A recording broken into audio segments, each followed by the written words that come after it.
नमस्कार दोस्तों, आज बात करेंगे एक इम्पॉर्टेंट डेवलपमेंट पर। और वो डेवलपमेंट ये है कि पाकिस्तान में 27वां संविधान संशोधन पास हो चुका है। इसे राष्ट्रपति के द्वारा हस्ताक्षरित कर दिया गया है और अब ये संविधान का पार्ट बन गया है पाकिस्तान के। तो इस संविधान संशोधन से जो पाकिस्तान के फील्ड मार्शल हैं आसिम मुनीर, उन्हें बहुत ज्यादा शक्तियां मिल गई हैं और एक तरह से वो पाकिस्तान के सर्वशक्तिशाली व्यक्ति बन चुके हैं।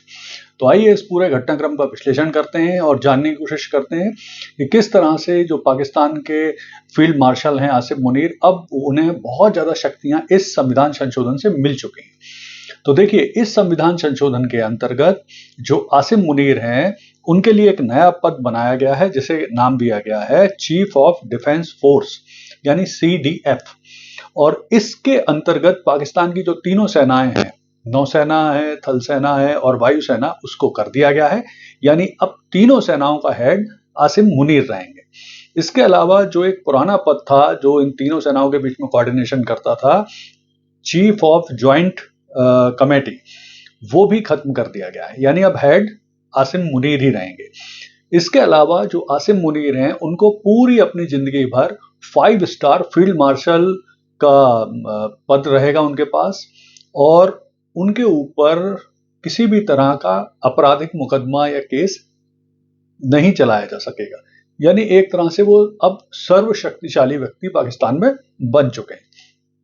इसके अलावा जो एक नया कोड बनाया गया है जिसको नाम दिया गया है फेडरल कॉन्स्टिट्यूशनल कोर्ट, और जितने भी पाकिस्तान में संविधान से जुड़े मामले रहेंगे उनको देखने का काम ये फेडरल कॉन्स्टिट्यूशन कोर्ट ही करेगा। यानी जो पाकिस्तान का सुप्रीम कोर्ट है उसकी भूमिका और शक्तियों को भी सीमित कर दिया गया। तो ये भी एक बड़ा परिवर्तन है।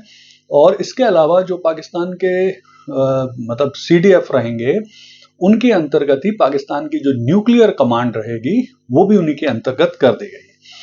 तो इस तरह से अगर हम बात करें तो जो पाकिस्तान में एक्चुअली में जो एक फेक किस्म का लोकतंत्र था, बचा खुचा लोकतंत्र था, एक हाइब्रिड रेजिम थी, उसे भी खत्म करके सीधा सीधा ही एक तरह से पाकिस्तान को सेना प्रमुख के ही अधीन कर दिया गया। यहाँ एक चीज ध्यान रखना आवश्यक है कि इससे पहले परवेज मुशर्रफ ने जो काम किया था, उन्होंने तो सीधे सीधे सत्या हत्याई थी नवाज शरीफ को हटा के, लेकिन आसिम मुनीर उनसे ज्यादा चालाक निकले। उन्होंने संविधान संशोधन करके ये सत्ता पे कब्जा किया है। तो अब हम देखते हैं कि इसका भारत पर असर क्या पड़ेगा। तो भारत पर असर अब ये पड़ सकता है कि भारत को नए सिरे से अपनी पाकिस्तान को लेके रक्षा नीति को थोड़ा सा चेंज करना पड़ेगा। भारत के लिए सैन्य चुनौतियां बढ़ जाएंगी, जो बॉर्डर है उसमें क्लैशेस बढ़ सकते हैं, आतंकवाद संबंधी समस्याएं बढ़ सकती हैं। जो पाकिस्तान की सरकार है, अब चूंकि वो है ही नहीं, देखिए पहले भी थी लेकिन उसका महत्व नहीं था, लेकिन अब वो है ही नहीं, तो भारत को अब किससे डील करना पड़ेगा, अलग तरह से डील करने के लिए रणनीतियां बनानी पड़ेंगी। फिर इसके बाद कश्मीर से जुड़े मुद्दे मसले अब अंतर्राष्ट्रीय स्तर पर उठने की बात और ज्यादा होगी। तो इस तरह से हो गए। अच्छा, अब देखिए पाकिस्तान में मुनीर इस समय ही क्यों सर्वशक्तिशाली बने, तो उसके पीछे कारण यह है कि अभी परिस्थितियां पूरी तरह से उसके अनुकूल हैं। देखिए, अमेरिका उनके पक्ष में है, ट्रंप उनके पक्ष में है। ट्रंप को उन्होंने वो पाकिस्तान में तेल मिलेगा, रेयर अर्थ मिनरल मिलेंगे, इस तरह के चूरन दिए ही हुए हैं, और वो अंधा सपोर्ट इस समय कर रहे हैं आसिम मुनीर का ट्रंप। तो तब तक तो स्थितियां ठीक हैं। इसके अलावा पाकिस्तान में जो शहबाज शरीफ की सरकार है वो पूरी तरह से आसिम मुनीर का समर्थन कर रही है, उनका सपोर्ट कर रही है, तो परिस्थितियां उनके ही हिसाब से हैं, तो सपोर्ट इनको मिला हुआ है। लेकिन आने वाले समय में जब मुनीर के ऊपर